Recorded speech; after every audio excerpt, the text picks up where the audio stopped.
So, hi friends, welcome back to my YouTube channel. It is your host Shokan Das. So today we discuss about Afghanistan crisis part two. Uh, in previous video we discussed about Afghanistan crisis part one, and this video will talk about the rise of Taliban and so let's get started. So, uh, so next part of Taliban crisis, friends. In this video, the story starts from 1979 because in previous video I told you the event before 1972. So let's get started.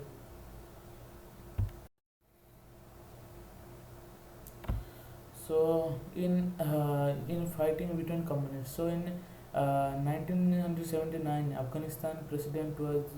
Afghanistan president and the communist leader Noor Muhammad Tarki gets murdered. After the Tarki's get murdered, after this the Soviet Union start its interference in Afghanistan because Tarki was a communist leader and he was murdered by his fellow communist leader. So the Soviet Union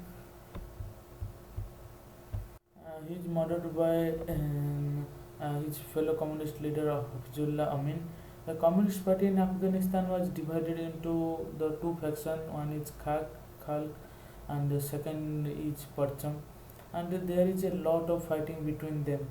Well, infighting between communists was going on, but at the same time, the communists and the Islamists were also at the war with each other. So the two types of war in one time in Afghanistan.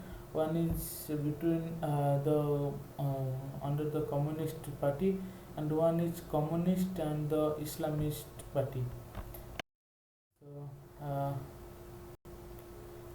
So. Next is Soviet Union interfere. What about next in December 1979? Before the Islamists could take over the Afghanistan, Soviet Union intervened by sending its force. And the Soviet Union murdered Hafizullah Amin. The Soviet Union murdered the Hafizullah Amin because there is the two region. One ideological reason, one geopolitical reason. The ideological reason is the communism was defeated in Afghanistan. The Soviet Union was a communism ideology country, so they decided to protect them. And the geopolitical reason is the Cold War between Soviet Union and the USA.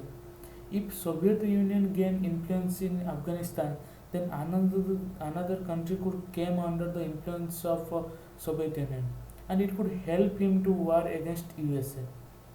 So after Hafizullah Amin, the Babrak Karmal was installed as head of government. He replaced the red communist flag with a new one, and he promised to bring a new constitution of Afghanistan. Finally, it seems like there could peace in Afghanistan, but but how could USA have silently watched this Afghanistan progress?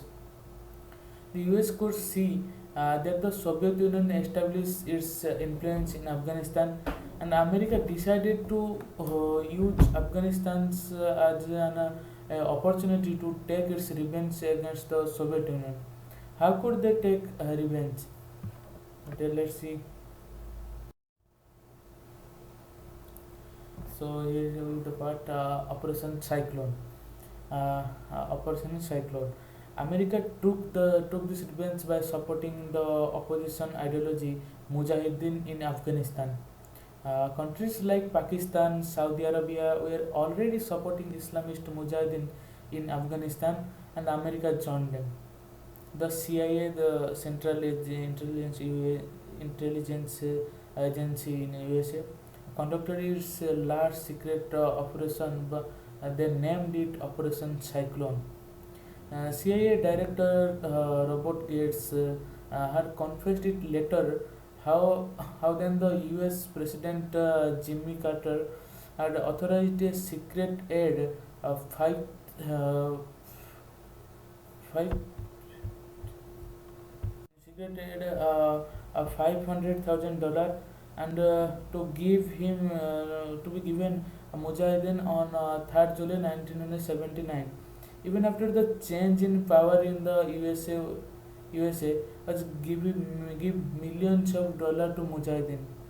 It was happening even after the Ronald Reagan come into the power. So USA gives lot of money to Mujahideen to Mujahideen against the USSR Soviet Union.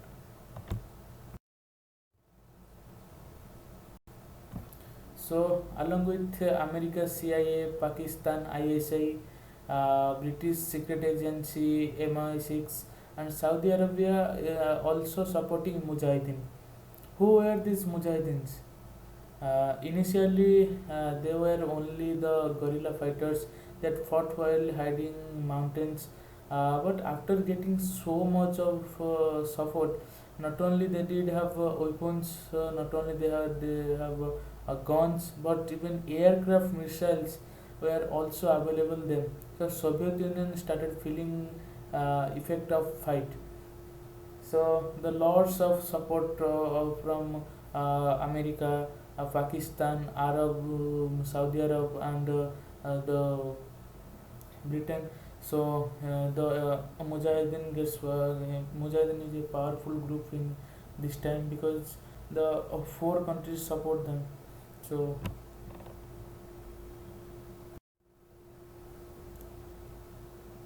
So in 1988, Afghanistan President is Muhammad Najibullah.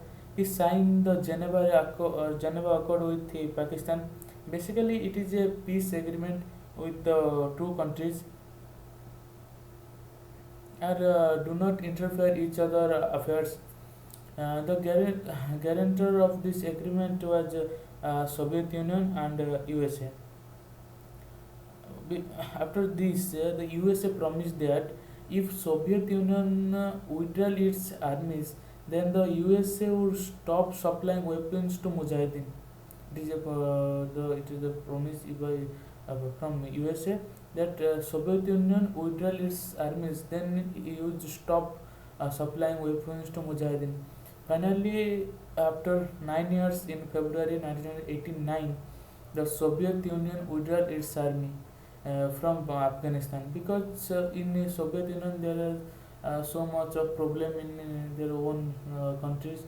They are divided into many parts. So the Soviet Union withdrew its army from Afghanistan. In 1987, a new constitution was brought in for Afghanistan in 1990s. Afghanistan is declared to be an Islamic Republic, and all references to communism is removed from Afghanistan.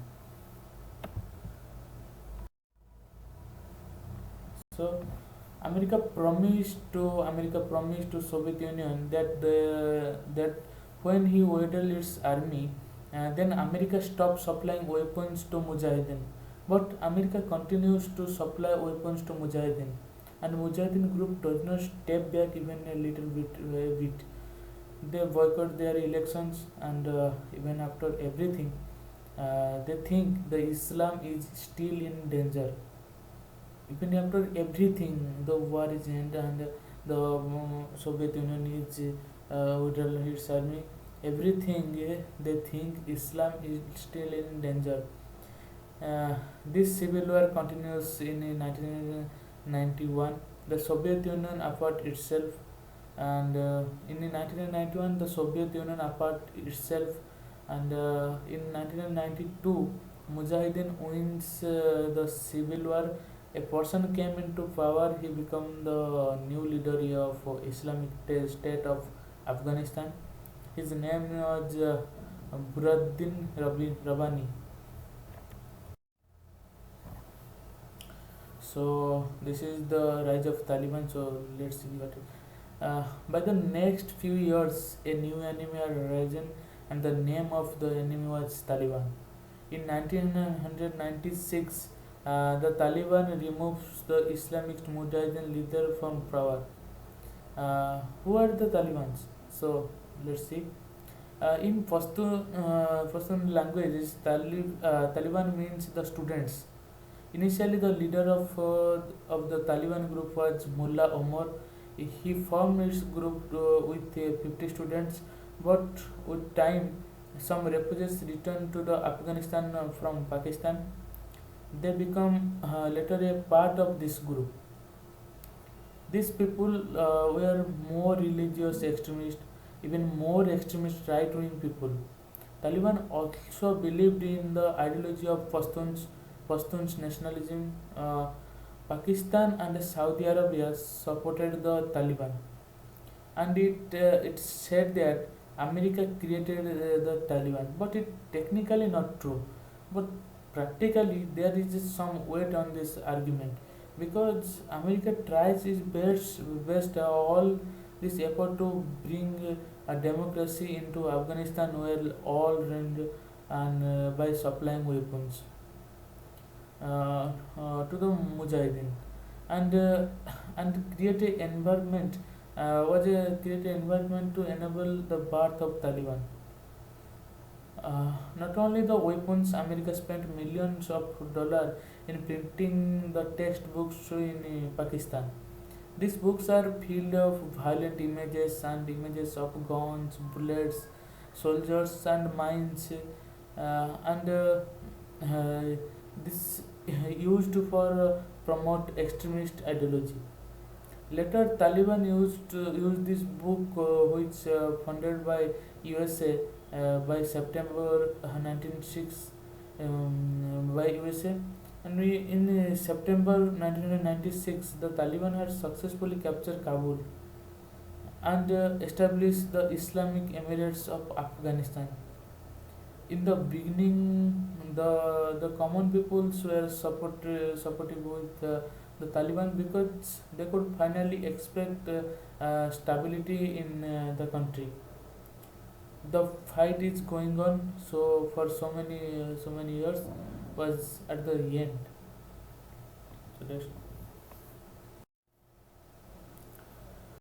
So here they see the conservative ideology of Taliban.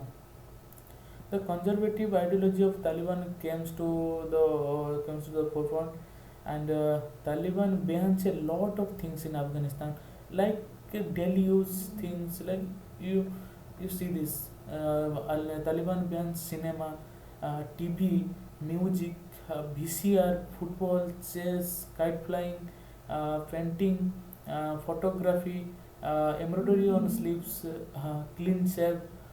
Foreign America will also ban foreigner. America also ban UN offices and NGO, and Taliban also ban education for girls above 10 years. It is very conservative ideology. So under Taliban's rule, for men had a compulsory keep a beard, and women compulsory keep their covered in burqas.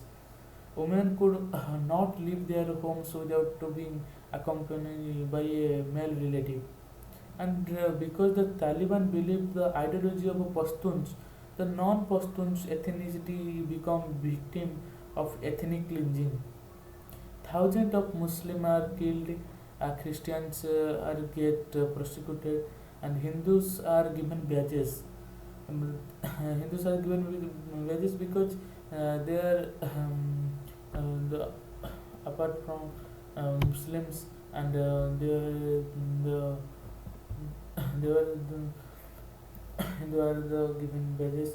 A very important part of Afghanistan culture history were the statues of Buddha.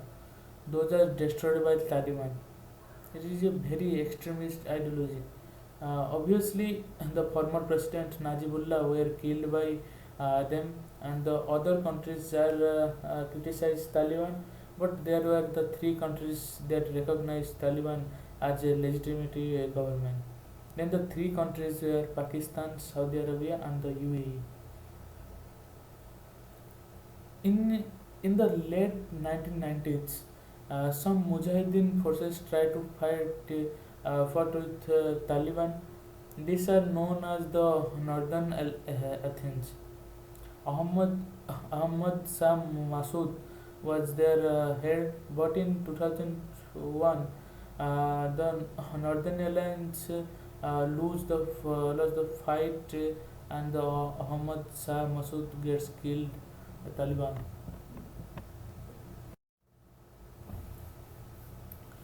So the 9/11 attack. Only 2 days after happened it, 11 September to 2001, a terrorist group Al Qaeda conducted the 9/11 attack in USA, an attack that changed the entire world. The leader of Al Qaeda at the time of was a Saudi terrorist Osama bin Laden. Taliban helps to shelter Osama bin Laden, giving him safe house to in their country. In America, the Osama bin Laden conducted a attack in the World Trade Center in America. After this, he is in the Taliban Afghanistan. Taliban helps to shelter Osama bin Laden and giving him a safe house in their country. So Osama bin Laden write a letter to America, which he writes 9/11 attack were a revenge for what America was doing in countries like Somalia, Libya, Afghanistan.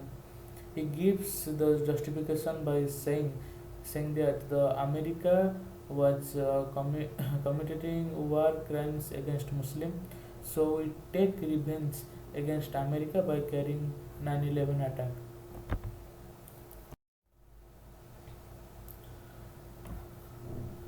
So it makes America wants to take revenge for 9/11 attack.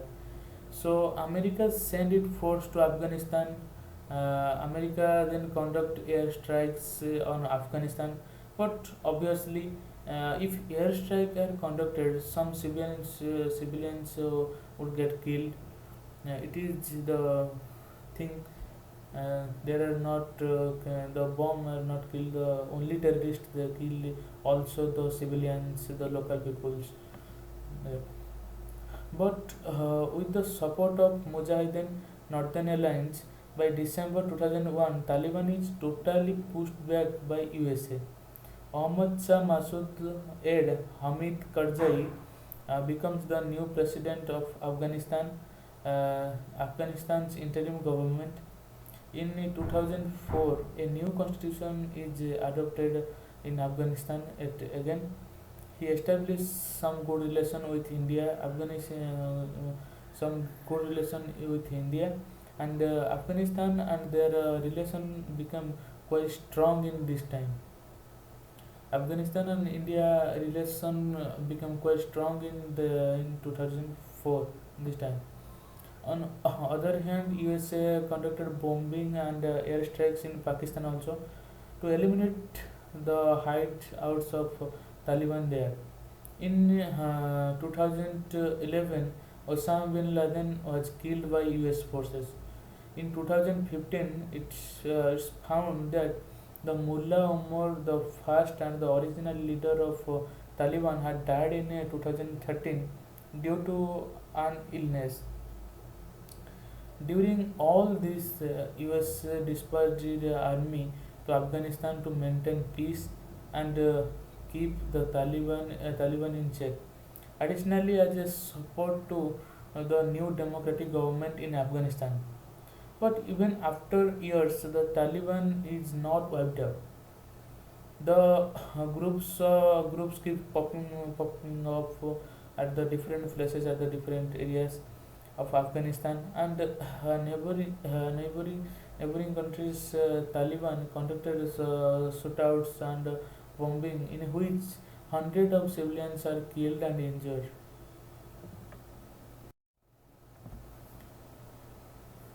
So, in February 2020, while Donald Trump is a president of USA, shockingly he start a peace talk with Taliban. They say if Taliban cuts relation with the terrorist group like Al Qaeda, then America will withdraw its force and America will leave Afghanistan, because the America forces in Afghanistan requires a lot of funding. More than $2 trillion dollars were spent, and Americans were against this, because Americans questioned why they were fighting a war. The war was not there. They were in a country for 20 years, where their people, where their soldiers were getting killed, and they were not getting anything from it. In 2021, Taliban is the most powerful had ever been. 85,000 of fighters fighting for Taliban. Now, when Joe Biden is the present president of America, he continues with the Donald Trump policy and decided to withdraw American troops from Afghanistan, especially before the 20th anniversary of 9/11 attack. So, came to the conclusion. Many people say that if the purpose of America for staying in Afghanistan was the revenge, then even after the Osama bin Laden was killed in 2011, why did America let its troops in Afghanistan? Then, on the other hand, if America purpose of staying in Afghanistan was to make Afghanistan into a democratic country and to end Taliban, then the purpose has not been accomplished even a bit. America is completely failed in this aspect, because Taliban is in the power again. So, what do you think about it? The America withdrawal its troop, it is right or wrong? Please comment down. Thanks for watching.